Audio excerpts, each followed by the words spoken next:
7 o'clock in the evening in Gardner, Kansas. I will call the Gardner City Council meeting to order. Will you please rise as you will for the Pledge of Allegiance? I pledge allegiance to the flag of the United States of America and to the republic for which it stands, one nation, under God, indivisible, with liberty and justice for all.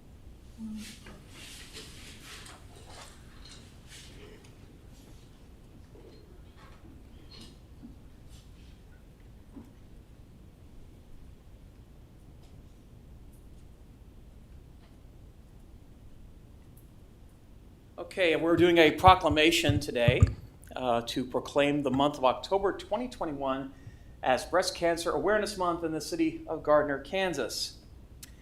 We know of a lot of folks, not only in the community, but also in our city staff and also even on our council, that have dealt with breast cancer in the past. And we have a lot of survivors in our midst, and we want to just try to bring awareness and support to those who have either fought the disease and won, as well as those who want to prevent succumbing to the disease in the future.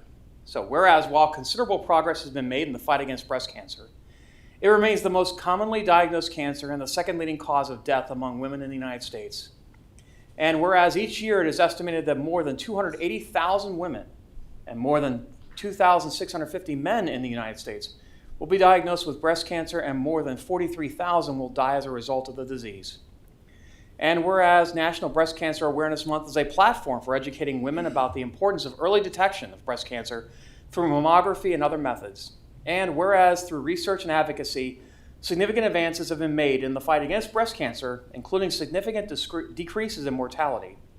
And whereas this October we recognize breast cancer survivors, those battling the disease, their families and friends who are a tireless source of love and encouragement, and applaud the efforts of our medical professionals and researchers working to find a cure for this deadly disease.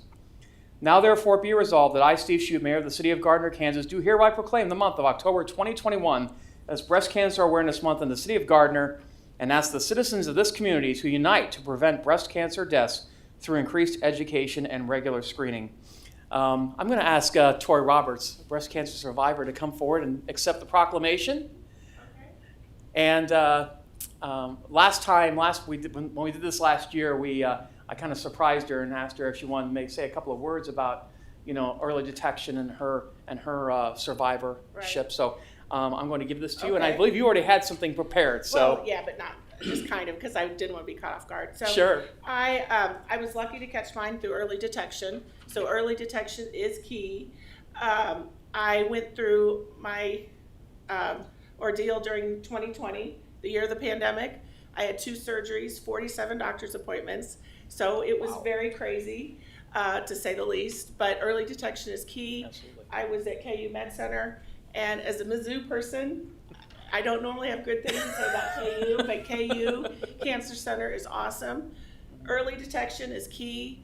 You can survive breast cancer, and bringing awareness like this to the citizens, to everyone, is excellent. So thank you. Thank you for your example. 2 years in January, I'll be cancer free. 2 years cancer free.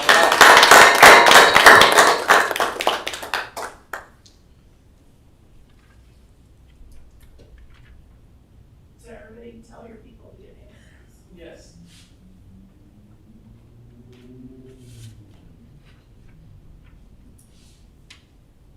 Mammograms are the best and easiest way for early detection. So absolutely get those screenings. All right, we'll move on to public comments. Members of the public are welcome to use this time to make comments about city matters or items on the agenda that are not part of a public hearing. If you wish to come forward, if you could speak your name and address for the record so that our city clerk can record your comments. There's a clock on my right, your left. It's a 5-minute time limit. If you would like to speak, please keep your remarks under 5 minutes. No profanity and no personal attacks. With that being said, the podium is now open.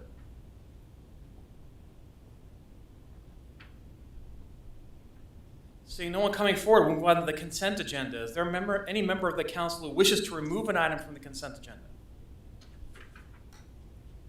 Seeing none, I'll entertain a motion on the consent agenda. So moved. Second. Motion Winters, second Baldwin, that we approve the consent agenda. All those in favor indicate by saying aye. Aye. All opposed, any abstentions? Consent agenda passes. Next item is planning and zoning consent agenda. Is there anyone who wishes to remove an item from the planning and zoning consent agenda? No, I'll entertain a motion on the planning and zoning consent agenda. Moved. Second. Motion Gorsick, second Deaton, that we approve the planning and zoning consent agenda. All those in favor indicate by saying aye. Aye. All opposed, any abstentions? Planning and zoning consent agenda passes. That is it for regular business, ladies and gentlemen. We're going to move on to council updates. Is there any wish to? Is there anything that staff has for council? So I'm going to start with Assistant City Administrator Amy Aston. Nothing tonight, thank you. All right. Finance Director Wolf. Nothing tonight. City Clerk. We do have 3 applications for the planning commission, so those of you who are on the interview team, be looking forward to an email about setting up interviews for that. Great. And I would also like to point out, regarding the breast cancer proclamation, the city is actually hosting a mammogram bus on November 12th in the back lot of City Hall. There should be information on our city's website. Okay, great. Thank you very much. Absolutely. Helps to facilitate that whole mammogram. Yes. Excellent. Chief Belcher, anything on the police side? Nothing tonight. Saw the signs, and your guys are doing a really good job of enforcement. Just keep the pedal to the metal. Ongoing process. Absolutely. Thank you, sir. Appreciate it. Gons Garcia, Utilities. Nothing tonight. Nothing. Parks and Rec, Jason Bruce. Nothing tonight. Yeah, I was thinking you probably didn't want to, stop the momentum here. Community Development, Dave Noppick. As usual, I'll be a barrier and stop it. Just for everybody's information, we have Planning Commission Monday night here in the council chambers at 7 p.m. We'll have 2 items on there on the agenda, one having to do with billboards and the amendments that are being proposed for the billboard segment of our sign regulations. The other's just housekeeping on the calendar for 2022. So that's all I have for you tonight. Great, thank you, Dave. Appreciate your work on all those changes too. Thank you. Kellen Headley, what we got for Parks and not Parks and Rec, Public Works. You're not Parks and Rec. He's Parks and Rec. You're Public Works.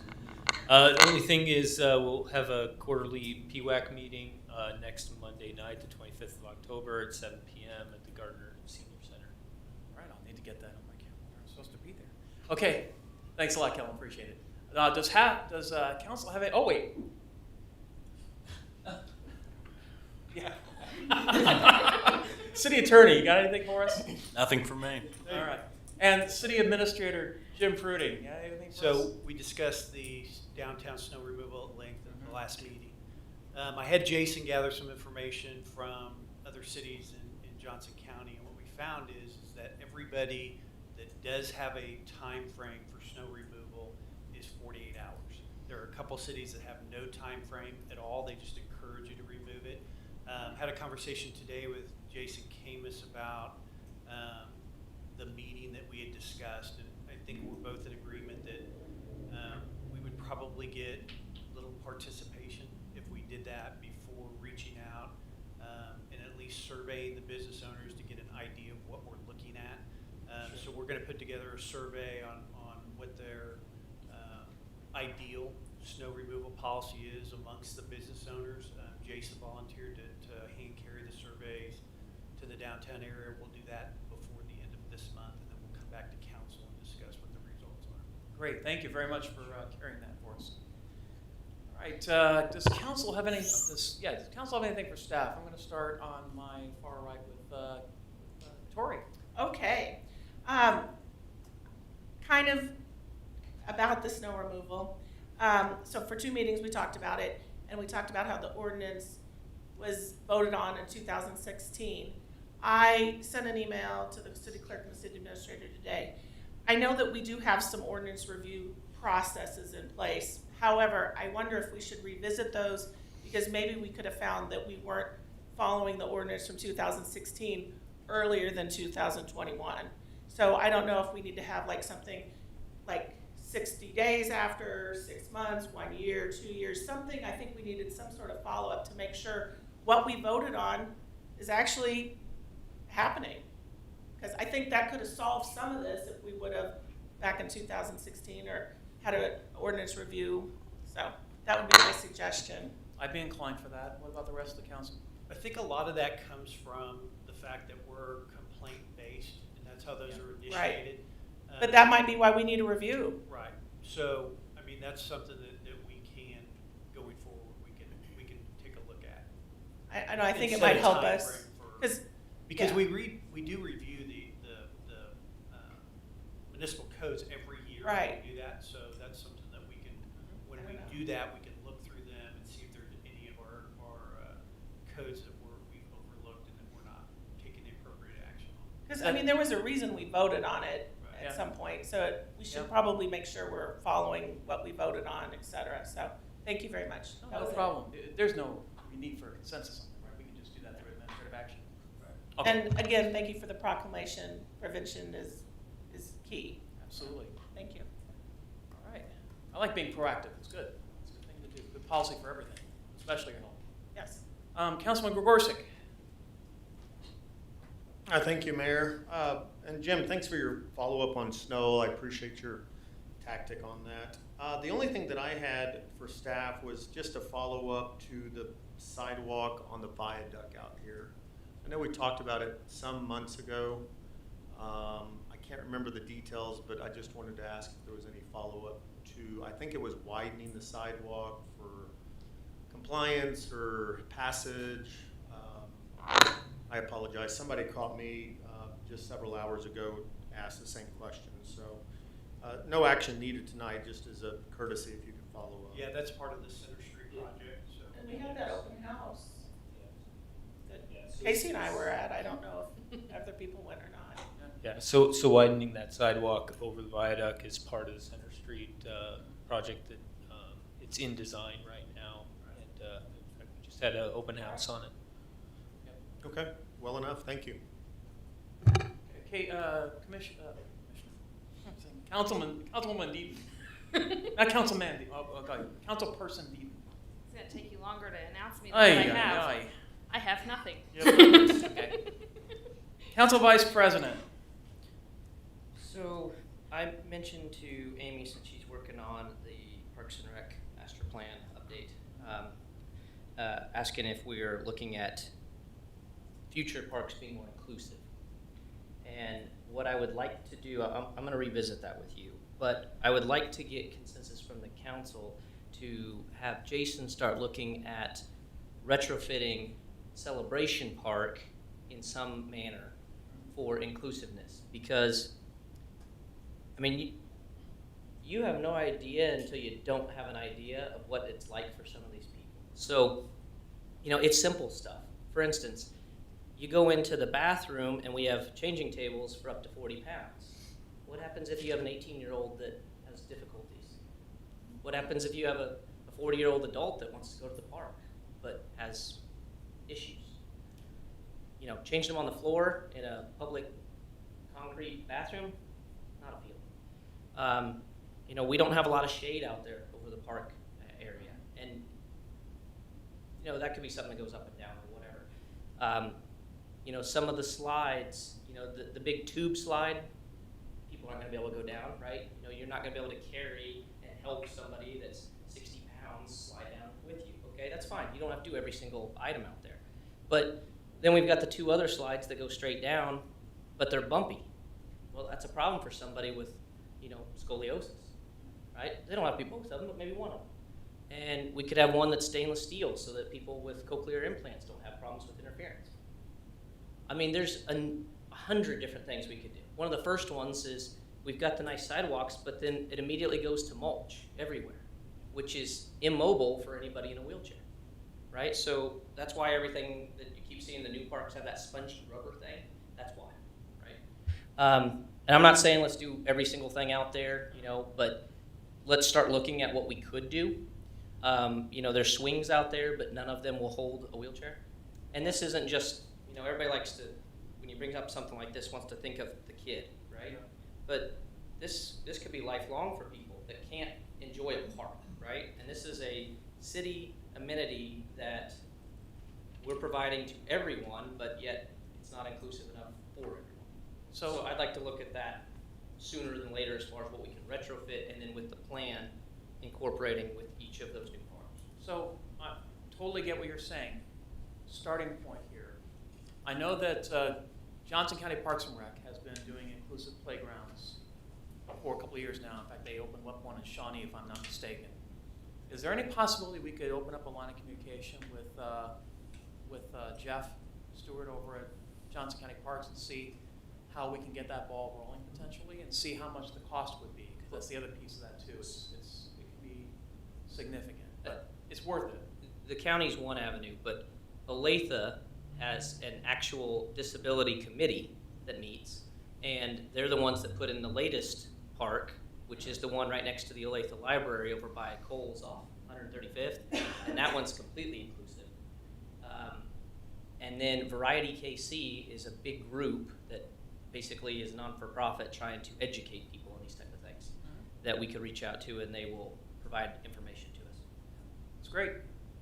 Appreciate that. And PWAC, since we do have the accessibility component in PWAC, Public Works and Accessibility Committee can also bring some thoughts on that, because this is absolutely in their wheelhouse.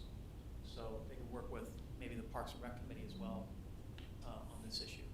And also, we can also reach out to our Gardner Gold Special Olympics Yes. committee as well. Absolutely. Those parents and volunteers as well. I'm sure that Jennifer would love to be involved in this discussion. She's had the same concerns as well, so absolutely. Okay, thank you. Anything else? That's all I had for time. All right, Council President. Nothing from me, thank you. Nothing from you. Okay, well, I know we've got some big things coming up in October from the standpoint of Parks and Rec. You didn't mention them, but I will. Blue Bash is coming up in another week or so out at Celebration Park, and there's other, I know that, is the police going to be doing the Halloween candy this year, or are we going to? Okay, I know we had to nix that last year because. Yeah, we didn't do it last year, but our officers will be handing out candy in the neighborhoods this year. Okay. Our partners at Southwest Johnson County EDC are having their developer day tomorrow, so we're going to have some really good contacts and networking with folks who want to come to town and maybe bring some amenities. So that's going to be a really good event as well. But things are moving fast, and I believe tomorrow is when early voting starts in Johnson County. So regardless of where you stand on 23rd. 23rd, okay, will be next Tuesday. Sorry about that. Saturday. Saturday. Okay, I'm way off. Okay, so Saturday the 23rd. It's going to be right after this, like the Saturday after this meeting. Man, I thought it was 2 weeks. I guess it's only 10 days. All right, so the 23rd is when early voting starts. Hope you will, regardless of where you are on the political spectrum and where your thoughts are, that's your chance to exercise your voice. So please get out and vote. That being said, I will entertain a motion to adjourn. So moved. Second. Motion Deaton, second Baldwin, that we adjourn. All those in favor indicate by saying aye. Aye. Aye. All opposed, any abstentions? We are adjourned.